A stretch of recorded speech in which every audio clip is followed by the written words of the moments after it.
Hello दोस्तों, नमस्कार। स्वागत है आपका एक नई वीडियो में। आज की इस वीडियो में हम उत्तराखंड एग्ज़ाम से जुड़ी खबरें और Uttarakhand current affair, national current affair के टॉपिक को डिस्कस करेंगे। और ये वीडियो 7 नवंबर और 8 नवंबर के जो न्यूज़पेपर कटिंग है अमर उजाला और विभिन्न न्यूज़पेपरों की कटिंग के टॉपिक इसमें हम डिस्कस करेंगे। सबसे पहले मुख्य खबर है, प्राथमिक शिक्षक भर्ती पर फैसला सुरक्षित। उत्तराखंड में प्राथमिक शिक्षक भर्ती को लेकर सुप्रीम कोर्ट में सुनवाई हुई है।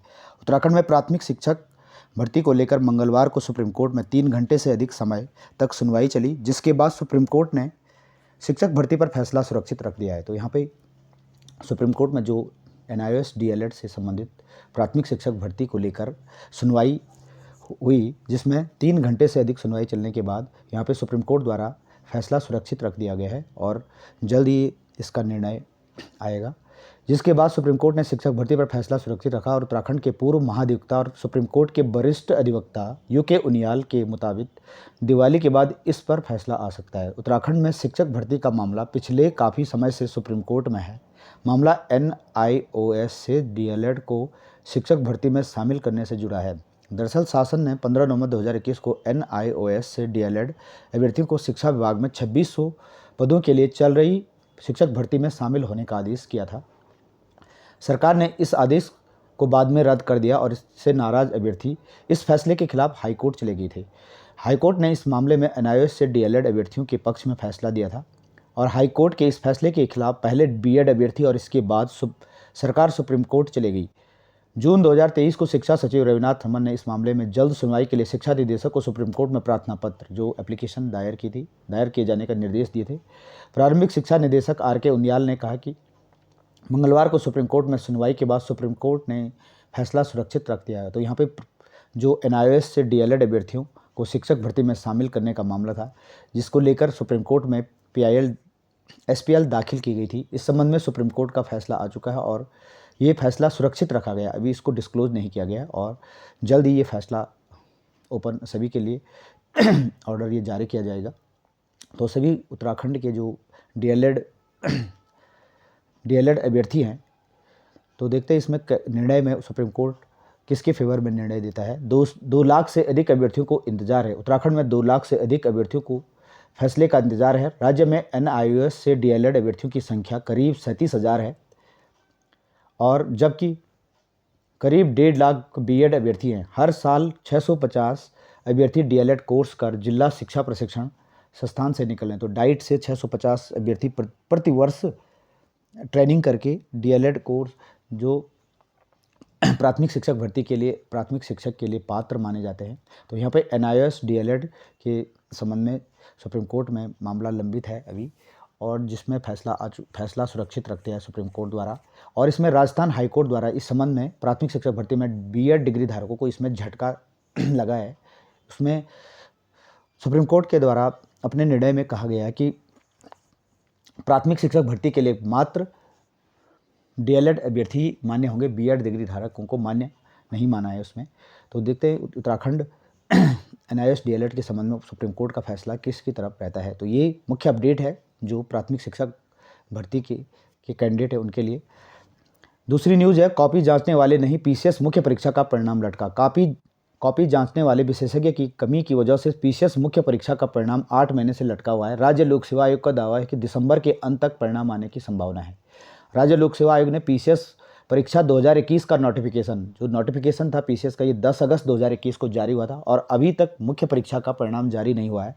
2 साल बीतने के बाद भी अभी PCS मुख्य परीक्षा का जो परिणाम है, ये लिखित परीक्षा का परिणाम जारी नहीं हुआ है। पिछले साल 3 अप्रैल को प्रारंभिक परीक्षा हुई और 26 मई को इसका परीक्षा परिणाम जारी किया गया। इसके बाद मुख्य परीक्षा पिछले साल अगस्त में होनी थी, जो टल गई थी। इस साल आयोग ने 23 से 26 फरवरी के बीच मुख्य परीक्षा कराई थी। तो यहाँ पे आप देख सकते हैं UK PCS जो प्रीलिम्स का रिजल्ट भी काफ़ी विवादों में रहा। 6 बार ये संशोधित रिजल्ट जारी किया गया प्री परीक्षा का, और उसके बाद फाइनली 23 से 26 फरवरी के बीच मुख्य परीक्षा कराई गई। 8 महीने से आयोग इसका परिणाम जारी नहीं कर पाया। आयोग के सचिव GS रावत ने कहा कि मुख्य परीक्षा में कॉपी जांचने के लिए विशेषज्ञ आते हैं, लेकिन उनकी उपलब्धता अपेक्षाकृत कम हो रही है। उन्होंने बताया कि आयोग जिन विशेषज्ञों को बुला रहा है, उनमें से आधे से कम आ रहे हैं। इस वजह से कॉपी जांचने की प्रक्रिया धीमी चल रही है, लेकिन आयोग निष्पक्ष जांच कराने को प्रतिबद्ध है। दूसरी ओर राज्य लोक सेवा आयोग के पास समूहों की भर्तियों की भी अतिरिक्त जिम्मेदारी है। आगामी 4 माह में आयोग करीब 11 समूहों की परीक्षाएं कराने जा रहा है। जो परीक्षाएं OMR सीट पर होती हैं, उनका परिणाम जारी करना अपेक्षाकृत आसान है। आयोग के सचिव GS रावत ने कहा कि दिसंबर के अंत तक PCS मुख्य परीक्षा परिणाम जारी करने का लक्ष्य रखा गया है। इसके बाद इंटरव्यू और आगे की प्रक्रिया होगी। तो यहाँ पे PCS मुख्य परीक्षा से संबंधित PIL भी हाईकोर्ट में लंबित है और लोअर PCS जो मुख्य परीक्षा है उस पर भी रोक लग चुकी है, और जिसमें 21 नवंबर को सुनवाई फाइनल हियरिंग होनी है। तो देखते हैं इन दोनों परीक्षाएं, जो लोअर PCS और अपर PCS की जो मुख्य परीक्षाएं हैं, ये काफ़ी विवादों में रही और इसका दोनों भर्तियों से संबंधित PIL हाईकोर्ट में लंबित हैं। इसमें निर्णय अभी आना बाकी है। तो अभी तक PCS मुख्य परीक्षा का परिणाम जारी नहीं हुआ है और 1 साल बीतने वाला है। अभी तक मेंस जो मुख्य परीक्षा कराई गई थी 23 से 26 फरवरी के बीच, इसका परिणाम जारी नहीं हो सका। इस यहाँ पर रीजन दिया गया है आयोग के सचिव GS रावत द्वारा। अगली अपडेट है उत्तराखंड लोक सेवा आयोग की जो मानचित्रक प्रारूपकार परीक्षा 2023 का आयोजन 10 से 12 बजे और 2 से 4 बजे 6 नवंबर को आयोजित की गई थी ये परीक्षा। इसमें टोटल जो अभ्यर्थी 12,931 उपस्थित रहे और उत्तराखंड लोक सेवा आयोग के परीक्षा नियंत्रक अवधेश कुमार ने कहा कि इस परीक्षा में कुल 9,588 अभ्यर्थी पंजीकृत थे। प्रथम सत्र में 6,488 और द्वितीय सत्र में 3100 अभ्यर्थी अनुपस्थित रहे। प्रथम सत्र में उपस्थिति अभ्यर्थियों का कुल प्रतिशत का 67, तो 67% अभ्यर्थियों द्वारा ये परीक्षा दी गई। और आप इस क्वेश्चन पेपर को हमारे टेलीग्राम चैनल और यूट्यूब चैनल देवभूमि एजुकेशन उत्तराखंड में इस क्वेश्चन पेपर जो सॉल्व क्वेश्चन पेपर हमने कराए हैं उसको देख सकते हैं। नेक्स्ट अपडेट है विशेषज्ञ नहीं 8 महीने से लटका PCS मुख्य परीक्षा का परिणाम। फरवरी में राज्य लोक सेवा आयोग ने कराई थी मुख्य परीक्षा, तो यहाँ पे ये न्यूज़ रिपीट हो गई है। नेक्स्ट अपडेट है उत्तराखंड में आउटसोर्स भर्ती में आरक्षण अनिवार्य। तो यहाँ पे शासनादेश जारी हो चुका है। सरकारी और अर्ध सरकारी विभागों में अब आउटसोर्स से भरे जाने वाले पदों में भी आरक्षण अनिवार्य रूप से लागू होगा। सचिव कार्मिक शैलेश बगोली ने इस बाबत सभी सचिव विभागाध्यक्षों को पत्र भेजे हैं। आउटसोर्स से अब तक हुई भर्तियों में अक्सर विवाद होते रहे। कई संगठन तो बैकडोर से होने वाली भर्तियों में अपने परिचितों को नियुक्ति देने का आरोप भी लगाते रहे। विधानसभा में हुई बैकडोर भर्तियों से लेकर उपनल के जरिए जो भी भर्तियां हुई है, इसमें आरक्षण के नियमों को अनदेखी की गई है। सभी विभागाध्यक्ष जिलाधिकारियों को आउटसोर्स में भी आरक्षण का सख्ती से पालन करने के निर्देश दिए हैं। इस बाबत उन्हें पत्र भेजा गया है। तो आप यहाँ पे देख सकते हैं उत्तराखंड में आरक्षण की स्थिति क्या है। जो लंबवत आरक्षण है, जिसे वर्टिकल रिजर्वेशन कहते हैं, 19% जो डायरेक्ट जो वर्टिकल रिजर्वेशन जो मिलता है उत्तराखंड में, 19% ये SC अनुसूचित जाति के व्यक्तियों के लिए है, 14% OBC के लिए, 4% अनुसूचित जनजाति के लिए, 10% EWS कैंडिडेट के लिए ये आरक्षण का प्रावधान उत्तराखंड में है। और जो 36 आरक्षण है हॉरिजेंटल रिजर्वेशन, जिसमें हाल ही में महिला reservation women reservation bill pass किया गया और ये एक्ट का रूप इसने 10 जनवरी 2023 से ये एक्ट बन चुका है। और 30% महिला आरक्षण का प्रावधान इसमें रखा गया है। तो 30% यहाँ पे 36 आरक्षण दिया जाता है वुमेन को, उत्तराखंड मूल की महिलाओं को, 2% भूतपूर्व सैनिकों को, 5% अनाथ बच्चों का आरक्षण ये भी नया इस वर्ष ऐड किया गया, और 4% दिव्यांगजनों को। और इसमें एक नया आरक्षण हॉरिजेंटल रिजर्वेशन जुड़ने वाला 10% उत्तराखंड आंदोलनकारियों से संबंधित ये रिजर्वेशन है। तो आप देख सकते हैं यहाँ पे शासनादेश भी जारी हो चुका है। राज्याधीन सेवाओं के अंतर्गत स्वीकृत पदों के सापेक्ष आउटसोर्स के माध्यम से सेवा में आबद्ध करने हेतु उपलब्ध पदों पर आरक्षण के प्रावधान लागू किए जाने के संबंध में शासनादेश यहाँ पे जारी किया गया है। सभी शैलेश बगोली सचिव उत्तराखंड शासन से सभी अपर सचिव, मुख्य सचिव और समस्त मंडलायुक्त, जिलाधिकारी और ये पत्र प्रेषित किया गया है। नेक्स्ट अपडेट है CRP BRP की नियुक्तियों में मिलेगा आरक्षण का लाभ। प्रदेश में SC ST OBC सहित अन्य अभ्यर्थियों के लिए राहत की खबर है। शिक्षा विभाग में CRP BRP और 955 पदों के लिए आउटसोर्स के माध्यम से होने वाली नियुक्तियों में उन्हें आरक्षण का लाभ मिलेगा। 10% पदों पर सेवानिवृत्त शिक्षकों को भी इसमें मौका दिया जाएगा। नेक्स्ट अपडेट है सहायक कृषि अधिकारी भर्ती की परीक्षा तिथि बदली। जो पहले 26 नवंबर को होनी थी, ये अब 25 नवंबर को प्रस्तावित की गई, क्योंकि 26 नवंबर को अधिशासी अधिकारी UKPSC का जो अधिशासी अधिकारी EO और TRI का एग्ज़ाम है, ये 26 नवंबर को प्रस्तावित है। और अब ये सहायक कृषि अधिकारी का जो एग्ज़ाम होगा ये 25 नवंबर को होगा। नर्सिंग भर्ती का विज्ञापन जल्द ही। विभिन्न मेडिकल कॉलेजों में 1400 पदों पर नर्सिंग भर्ती का विज्ञापन जारी होगा। चिकित्सा शिक्षा ने चिकित्सा चयन बोर्ड को इसका अध्याचन और आरक्षण रोस्टर भेज दिया है। उत्तराखंड नर्सिंग महासंघ के पदाधिकारियों ने चयन बोर्ड पहुंचकर इस बाबत जानकारी ली और अध्याचन इसमें मिल चुका है और जल्द ही 1400 पदों पर आवेदन मांगे जाएंगे। नर्सिंग महासंघ की बैठक में कुमाऊं के नर्सिंग स्टाफ ने 1400 पदों पर जल्द भर्ती विज्ञप्ति जारी करने की मांग की है और जो अभी हाल ही में नर्सिंग भर्ती हुई है उसमें भी ज्वाइनिंग के लेकर यहाँ पे ज्ञापन प्रस्तुत किया गया।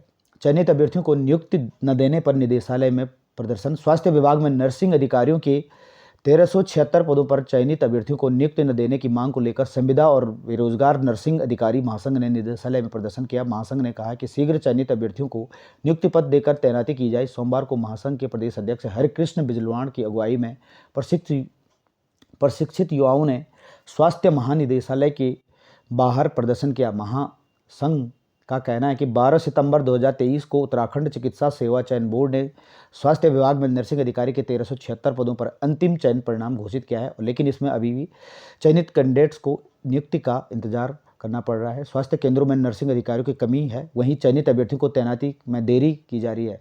इस संबंध में यहाँ पे ज्ञापन प्रस्तुत किया गया और यहाँ पे देख सकते हैं शिक्षा ये निदेशालय में चयनित अभ्यर्थियों को नियुक्ति न देने पर प्रदर्शन किया गया। नेक्स्ट अपडेट है, आज से शिक्षण के अलावा कोई काम नहीं करेंगे। पदोन्नति और यात्रा अवकाश की 35 सूत्रीय मांग को लेकर आंदोलनरत राजकीय शिक्षक संघ से जुड़े शिक्षकों का सोमवार को गुस्सा फूट चुका है। तो यहाँ पे निदेशालय के दोनों प्रवेश द्वारों पर ताला लगा दिया, जिससे दोपहर 1:30 बजे तक कामकाज ठप रहा है। तो यहाँ पे शिक्षा विभाग में जो पदोन्नति और यात्रा अवकाश इनकी 35 सूत्रीय मांग को लेकर आंदोलन किया जा रहा है। अयोध्या से लाए अक्षत कलश की हर की पैड़ी पर पूजा। राम जन्मभूमि अयोध्या में पीले अक्षत का पूजन कर देश के सभी संतों के आए प्रतिनिधियों के साथ उत्तराखंड राज्य को भी अक्षत कलश प्रदान किया गया। इस अक्षत कलश को हर की पौड़ी पर सैकड़ों की संख्या में कार्यकर्ताओं द्वारा पूजन अर्चन के लिए किया गया। हर की पौड़ी पर RAS के सेवा प्रमुख वन सुदर्शन महाराज, पीठाधीश्वर श्री कृष्ण कृपा शक्तिराम विहिप के प्रांतीय अध्यक्ष मंत्री अजय कुमार इसमें सम्मिलित थे। तो आप देख सकते हैं हरिद्वार में सोमवार को हर की पौड़ी में पूजन करते सेवा प्रमुख और संघ के पदाधिकारी अयोध्या से लाए गए अक्षत कलश की हर की पौड़ी में पूजा की गई। जूडो में आराध्या ने जीता गोल्ड मेडल। गुरुकुल कांगड़ी विश्वविद्यालय स्पोर्ट्स अथॉरिटी और इंडिया एवं जूडो एसोसिएशन ऑफ इंडिया के संयुक्त तत्वाधान में जिला स्तरीय खेलो इंडिया वुमेन जूडो लीग का आयोजन हुआ। एक दिवसीय प्रतियोगिता के सब जूनियर वर्ग की 26 से कम भार में आराध्या प्रजापति ने गोल्ड मेडल और नविका ने सिल्वर और अवनी सैनी ने और अवनी पवार ने कांस्य पदक प्राप्त किया है। नेक्स्ट अपडेट है उत्तराखंड करंट अफेयर की 5 साल में राज्य की GDP दोगुना करने का लक्ष्य। मुख्यमंत्री पुष्कर सिंह धामी ने कहा कि आगामी 5 साल में राज्य की GDP को दोगुना करने का लक्ष्य रखा गया है, जिसके लिए प्रदेश सरकार ने सशक्त उत्तराखंड मिशन शुरू किया। दिसंबर में आयोजित होने वाले वैश्विक निवेशक सम्मेलन में इसी मिशन का हिस्सा है और आर्थिक और आध्यात्मिक दोनों क्षेत्रों के बीच परस्पर समन्वय व साझेदारी आवश्यक है। दिसंबर में होने वाले वैश्विक जो ग्लोबल इन्वेस्टर समिट होगा उत्तराखंड में, इसमें सशक्त उत्तराखंड मिशन का ये हिस्सा इसमें रहेगा। और ये थी उत्तराखंड एग्जाम्स और कुछ करंट अफेयर की अपडेट। नेक्स्ट है नेशनल करंट अफेयर की अपडेट। बिहार में 75% होगा आरक्षण, जाति सर्वे के बाद नीतीश का नया दाव। बिहार में अनुसूचित जाति जनजाति और अन्य पिछड़ा वर्ग के आरक्षण की सीमा 50% बढ़ाकर 65% करने से जुड़े विधेयक पर कैबिनेट में मुहर लग गई है। नीतीश सरकार आरक्षण विधेयक 2023 बृहस्पतिवार को विधानसभा में पेश करेगी। इसमें आर्थिक रूप से कमजोर वर्ग के लिए 10% आरक्षण को बरकरार रखा गया है। विधेयक के कानून बन जाने के बाद बिहार में कुल आरक्षण 75% हो जाएगा। यह सुप्रीम कोर्ट के उस आदेश के खिलाफ होगा जिसने आरक्षण की अधिकतम सीमा 50% तय की है। विधेयक में शिक्षण संस्थानों में दाखिले और सरकारी नौकरियों में अन्य पिछड़ा वर्ग को 18% आरक्षण देने का प्रस्ताव है। अत्यंत पिछड़ों EWS EBC का कोटा 75% होगा। तो आप देख सकते हैं बिहार जो आरक्षण की सीमा है 75% करने का प्रस्ताव यहाँ पे कैबिनेट द्वारा मंजूर कर दिया गया। बिहार में आरक्षण की सीमा को बढ़ाने के लिए इसी सत्र में विधेयक लाया जाएगा। उन्होंने आरक्षण की सीमा फीसदी बढ़ाकर 60 से 75% करने का प्रस्ताव दिया। कैबिनेट ने इससे संबंधित बिहार आरक्षण बिल 2023 पर मोहर लगा दी है। अनुसूचित जाति का आरक्षण बढ़ाकर 20%, अनुसूचित जनजाति का आरक्षण बढ़ाकर 2% करने का प्रस्ताव यहाँ पे लाया गया है। तो ये सुप्रीम कोर्ट की जो नज़ीर है आरक्षण के मामले 1993 में जो रिजर्वेशन आया था, मंडल कमीशन की सिफारिशों के अंतर्गत ये रिजर्वेशन की सीमा का उल्लंघन है। मंडल कमीशन की रिपोर्ट में कहा गया कि रिजर्वेशन किसी भी हाल में 50% से अधिक नहीं होना चाहिए और ये आरक्षण की सीमा यहाँ पे 75% करने का प्रस्ताव ये बिहार गवर्नमेंट द्वारा किया गया है, जो भारतीय संविधान के अंतर्गत मंडल कमीशन की रिपोर्ट के रिकमेंडेशन का उल्लंघन है। नेक्स्ट अपडेट है, राज्यपालों को आत्ममंथन करने की जरूरत। सुप्रीम कोर्ट विभिन्न राज्यों के विधानसभा द्वारा पारित विधेयकों को राज्यपालों द्वारा मंजूरी देने में देरी और परहेज करने पर सुप्रीम कोर्ट ने सोमवार को चिंता जताई है। कोर्ट ने राज्यपालों को आत्ममंथन करने का सुझाव देते हुए कहा कि उन्हें यह समझना होगा कि वे जनता के चुने हुए प्रतिनिधि नहीं हैं। शीर्ष अदालत ने सॉलिसिटर जनरल तुषार मेहता को पंजाब के विधेयकों को मंजूरी देने को लेकर राज्यपाल बनवारी लाल पुरोहित की ओर से उठाए गए कदमों पर स्थिति रिपोर्ट पेश करने चाहिए और पीठ ने यह टिप्पणी तब की जब पंजाब के राज्यपाल की ओर से सॉलिसिटर जनरल तुषार मेहता ने बताया कि राज्यपाल ने उनके पास भेजे गए विधेयकों पर कार्रवाई नहीं की। ऐसे में पंजाब सरकार द्वारा दाखिल याचिका निरर्थक और अनावश्यक मुकदमा है। राज्यपालों को मामला शीर्ष कोर्ट आने से पहले ही कार्रवाई करनी चाहिए।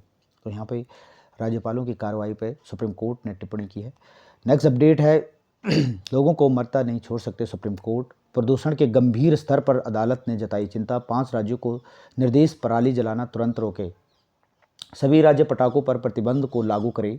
सुप्रीम कोर्ट ने मंगलवार को कहा कि बेरियम और अन्य प्रतिबंधित रसायन युक्त पटाखों पर प्रतिबंध लगाने के लिए जारी पिछला आदेश देश भर के लिए है। यह सभी राज्यों के लिए बाध्यकारी है, न कि सिर्फ दिल्ली एनसीआर के लिए। यहाँ पे देख सकते हैं आप, सिर्फ दिल्ली नहीं पूरे देश में पटाखों पर प्रतिबंध लगे। सुप्रीम कोर्ट ने स्पष्ट किया कि पटाखों में बेरियम और प्रतिबंधित रसायनों के इस्तेमाल पर सभी जगह रोक होनी चाहिए।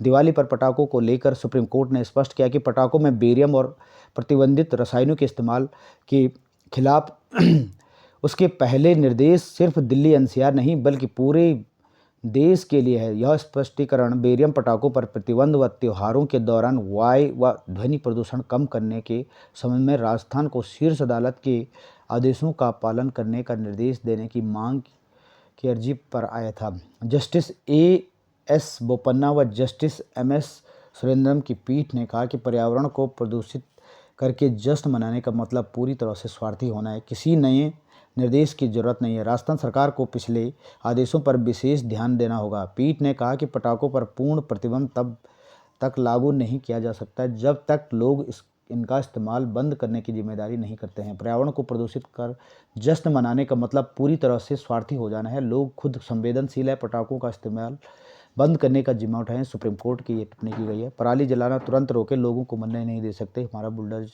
चलेगा तो रोकेगा नहीं। दिल्ली एनसीआर में दम घोंटू हवा से 8वें दिन की हालत बदतर होने पर सुप्रीम कोर्ट ने 2-2 कहा कि हर हाल में पराली जलाना तत्काल बंद हो, लोगों को यूं मानने नहीं दे सकते। शीर्ष अदालत ने खासतौर पर पंजाब से कहा कि राजनीति बंद कर जरूरी कदम उठाएं। साथ ही हरियाणा, उत्तर प्रदेश, राजस्थान, दिल्ली सरकारों को एक दूसरे पर दोष मढ़ने से बचने और पराली जलाने पर तत्काल अंकुश लगाने का निर्देश सुप्रीम कोर्ट के द्वारा दिया गया। पंजाब सरकार को फटकार, हर समय राजनीति नहीं हो सकती, कुछ भी करें बस पराली जलाना रोके। पंजाब के एडवोकेट जनरल गुरमिंदर सिंह ने पीठ को बताया कि बीते साल से पराली जलाने के मामलों में 40% कमी आई है।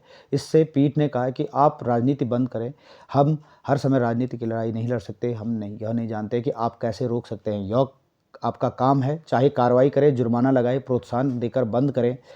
सिंह ने कहा कि जब जुर्माना लगाना मुश्किल हो तो पीठ ने कहा कि जुर्माना कठिन है पर दिल्ली के लोगों की सेहत बिगड़ने में कोई दिक्कत नहीं है। पीठ ने कहा कि हम यह नहीं कह रहे हैं कि पराली जलाने ही एकमात्र कारण है। यह महत्वपूर्ण जरूर है। मुख्य सचिव की समग्र निगरानी में स्थानीय थाना प्रभारी को जिम्मेदार बनाया जाए और अगली सुनवाई इसमें सुप्रीम कोर्ट में होगी। तो सुप्रीम कोर्ट द्वारा यहाँ पे पराली जलाने पर रोक और जो पटाखों पर प्रतिबंध लगाने के निर्देश यहाँ पे अपने ऑर्डर में दिए गए हैं। नेक्स्ट अपडेट है, राज्य स्थापना दिवस, पुलिस ने फुल ड्रेस रिहर्सल की शुरू। इस बार राज्य स्थापना दिवस पर ऐतिहासिक होने जा रहा है। पहली बार स्थापना दिवस कार्यक्रम में भारत की प्रथम नागरिक द्रौपदी मुर्मू जो राष्ट्रपति हैं शामिल होंगी। इसके लिए मंगलवार को मिनट टू मिनट कार्यक्रम के आधार पर पुलिस ने फुल ड्रेस रिहर्सल शुरू कर दी है। राष्ट्रपति के आगमन से लेकर उपस्थित तक परेड निरीक्षण को पुलिस परिवार की एक महिला के साथ किया और महिला ने राष्ट्रपति के स्थान पर परेड की सलामी ली और जिसमें पुलिस के अधिकारी भी शामिल हुए। 7 बजे यह रिहर्सल शुरू हुई थी। निराश्रित पशुओं के लिए प्रति सेल्फी से प्रेम दिखाने वालों को मिले पुरस्कार। निराश्रित पशुओं के प्रति सेल्फी से प्रेम दिखाने वालों को पुरस्कार। मंत्री सौरभ बहुगुणा ने शुरू की भेड़ पालन के लिए मेंढा वितरण योजना की शुरुआत। जो हमारे सौरभ बहुगुणा मंत्री हैं। निराश्रित पशुओं से सेल्फी के साथ प्रेम दिखाने वालों को सरकार ने पुरस्कृत किया है। पशुपालन विभाग की सेल्फी विद द पेट प्रतियोगिता में हल्द्वानी के दीक्षय वर्मा प्रथम, नैनीताल की मेघना द्वितीय और पिथौरागढ़ के मनोहर कन्याल तृतीय रहे। सभी को विभागीय मंत्री सौरभ बहुगुणा और धर्मपुर विधायक विनोद चमोली ने पुरस्कृत किया। इस मौके पर मंत्री ने प्रदेश में मेंढा वितरण योजना की शुरुआत की है। पशुपालन विभाग की योजना के तहत प्रथम पुरस्कार पाने वाले दीक्षय को 50,000, दूसरा पुरस्कार पाने वाले को 30,000, तृतीय पुरस्कार पाने वाले मनोहर कन्याल को 15,000 रुपये का पुरस्कार दिया गया है और 1,500 रुपये प्रति मेंढा वितरित इसमें किए जाएंगे। तो ये मेंढा वितरण योजना की शुरुआत हो चुकी है। अगली अपडेट है, अक्टूबर 2005 से पूर्व की विज्ञप्ति के 6200 कर्मचारियों को मिलेगा पुरानी पेंशन का लाभ। सरकार ने उन सभी कर्मचारियों को पुरानी पेंशन का विकल्प दे दिया जिनकी नियुक्ति 1 अक्टूबर 2005 से पूर्व प्रकाशित विज्ञापन के तहत हुई है। ऐसे 6200 कर्मचारियों को पुरानी पेंशन के लिए अधिसूचना जारी करते हुए सरकार ने 15 फरवरी तक विकल्प मांगे हैं। तो यहाँ पे जिन भी कर्मचारियों की नियुक्ति जो ज्वाइनिंग है 1 अक्टूबर 2005 से पूर्व विज्ञापन प्रकाशन के तहत हुई है, ऐसे 6200 कर्मचारियों को पुरानी पेंशन के लिए अधिसूचना जारी करते हुए 15 फरवरी तक विकल्प मांगे गए हैं। तो काफ़ी अच्छा निर्णय उत्तराखंड सरकार का। अपर मुख्य सचिव वित्त आनंद वर्धन की ओर से जारी अधिसूचना के मुताबिक ऐसे सभी कर्मचारी जो वर्तमान में नई पेंशन योजना के अधीन आ रहे हैं लेकिन उनकी नियुक्ति पूर्व विज्ञापन से हुई है, पुरानी पेंशन के लिए ये पात्र माने जाएंगे। अगली अपडेट है, प्रदेश में 35.2% शिशु मृत्यु दर, चाइल्ड इन्फेंट मोर्टेलिटी रेट, जबकि पहाड़ी क्षेत्रों में 38.4। राष्ट्रीय परिवार स्वास्थ्य सर्वेक्षण NFHS 5 के मुताबिक प्रदेश में 1 माह से 1 साल तक के शिशुओं की मृत्यु 35.2% है। NFH सर्वे 4 के मुकाबले शिशु मृत्यु दर में 5.5% की कमी दर्ज की गई। तब सर्वे में शिशु मृत्यु दर 40.7% थी। प्रदेश के मैदानी क्षेत्रों में शिशु मृत्यु दर 26.6% है, जबकि पर्वतीय क्षेत्रों के आंकड़े चौंकाने वाले हैं। पर्वतीय क्षेत्रों में प्रदेश की दर से भी अधिक 38.4% मृत्यु दर है। तो यहाँ पे देख सकते हैं आप, जो प्रदेश में 35.2 शिशु मृत्यु दर है, जबकि पहाड़ी क्षेत्रों में 38.4% है। तो ये आंकड़ा आगामी एग्जाम के लिए बहुत ही महत्वपूर्ण है। यहाँ पे आप देख सकते हैं जो इन्फेंट मोर्टेलिटी रेट है उत्तराखंड में ये 35.2%, जिसमें से जो हिल एरिया है इसमें 38.4% है और मैदानी क्षेत्रों में जो शिशु मृत्यु दर है 26.6% है। तो यहाँ पे सर्वे में शिशु मृत्यु दर 40.7% थी और इसमें जो 4 के मुकाबले 5.5% की कमी दर्ज की गई है। तो यहाँ पे देख सकते हैं 40.7% से जो इन्फेंट मोर्टेलिटी रेट है ये 35.2 आ चुकी है, जिसमें पहाड़ी हिल एरिया में 38.4 है और जो अर्बन एरिया है इसमें 26.6% इन्फेंट मोर्टेलिटी रेट है। नेक्स्ट अपडेट है, अमित शाह करेंगे MBBS हिंदी पाठ्यक्रम की शुरुआत। गृह मंत्री अमित शाह उत्तराखंड में MBBS के हिंदी पाठ्यक्रम का उद्घाटन करेंगे। अमित शाह 10 नवंबर को उत्तराखंड आने वाले हिंदी पाठ्यक्रम का उद्घाटन करेंगे। दून कॉलेज में ये उद्घाटन होगा। तो MBBS जो डॉक्टर की पढ़ाई अब ये हिंदी पाठ्यक्रम के साथ जारी करने के यहाँ पे निर्देश दिए गए। फिलहाल उत्तराखंड के MBBS छात्र मध्य प्रदेश में चल रही हिंदी पाठ्यक्रम की किताबें पढ़ेंगे।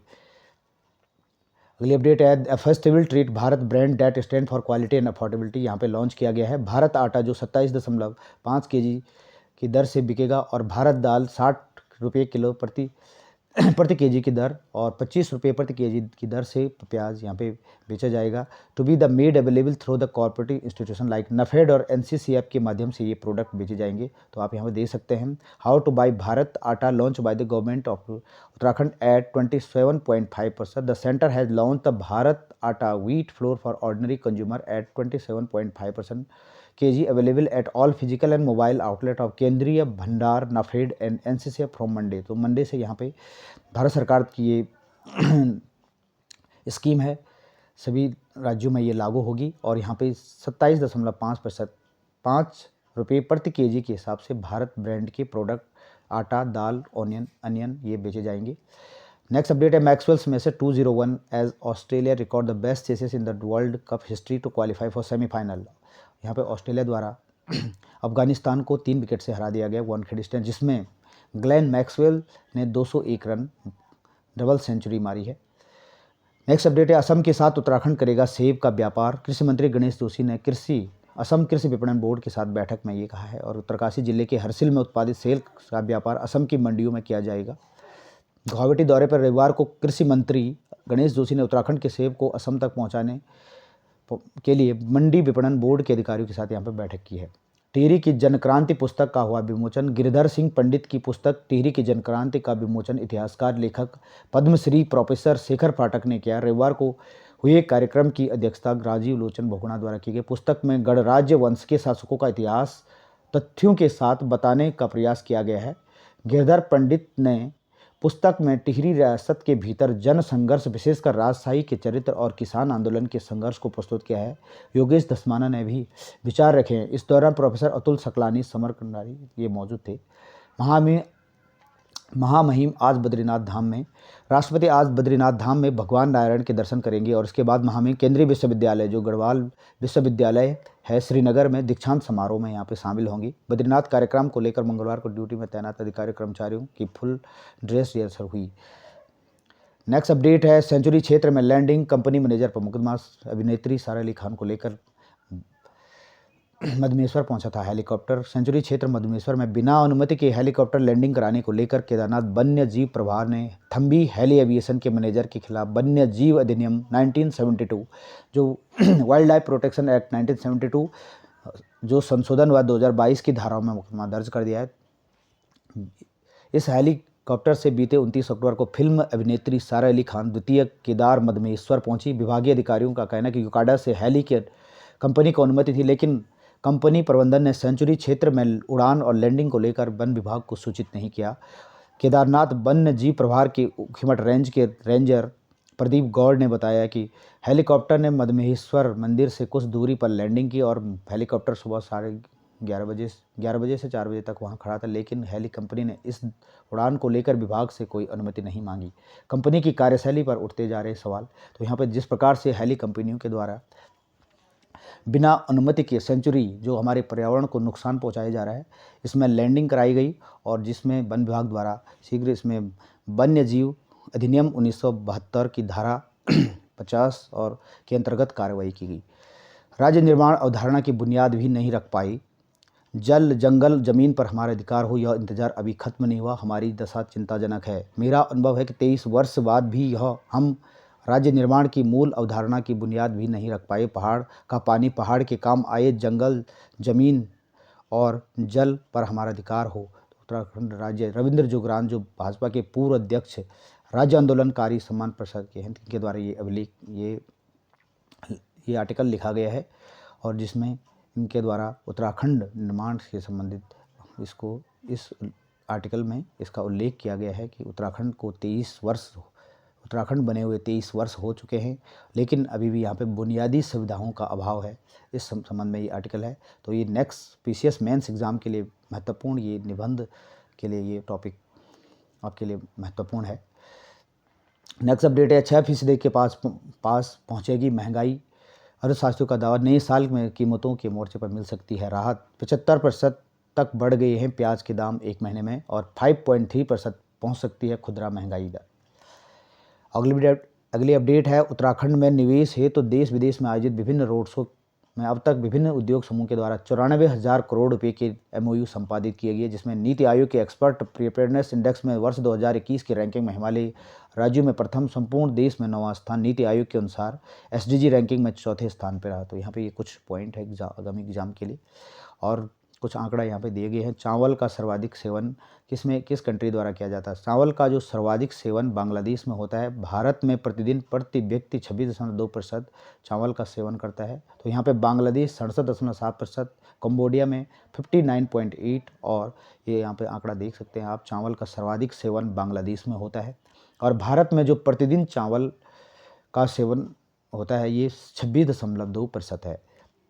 तो फ्रेंड्स, ये थी आज की अपडेट उत्तराखंड एग्ज़ाम से जुड़ी खबरें और कुछ करंट अफेयर की न्यूज़, नेशनल और रीजनल करंट अफेयर। और लास्ट में है कुछ प्रैक्टिस क्वेश्चन जो न्यूज़पेपर से लिए गए हैं। पहला प्रश्न है, कृष्णदेव राय द्वारा निम्नलिखित में से कौन सी पुस्तक लिखी गई? तो फ्रेंड्स, ये इसका राइट आंसर आपका हो जाएगा ऑप्शन डी, अमुक्त मालदेय। ये पुस्तक काफ़ी बार एग्जाम में ये क्वेश्चन पूछा गया है। कृष्णदेव राय द्वारा अमुक्त मालदेय नामक पुस्तक लिखी गई है। दोहरा शतक बनाने वाली प्रथम भारतीय महिला क्रिकेटर का नाम आपको बताना है। तो इसका राइट आंसर आपका हो जाएगा मिताली राज द्वारा दोहरा शतक वनडे ODI क्रिकेट में बनाया गया।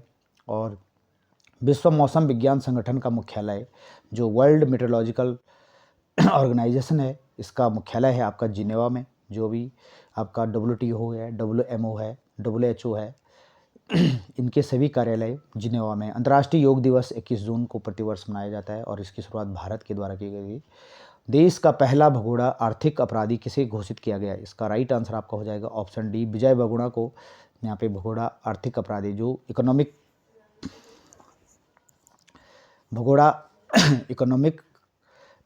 क्रिमिनल घोषित किया गया है विजय माल्या को।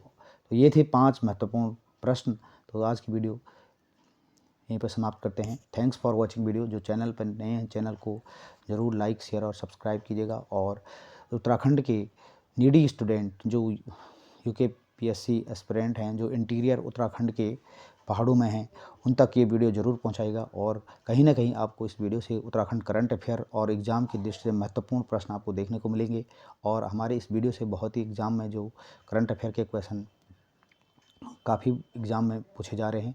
तो आप वीडियो पर बने रहिए। ये थी आज की वीडियो। जल्द मिलते एक नई अपडेट के साथ। नमस्कार। Thanks for watching video.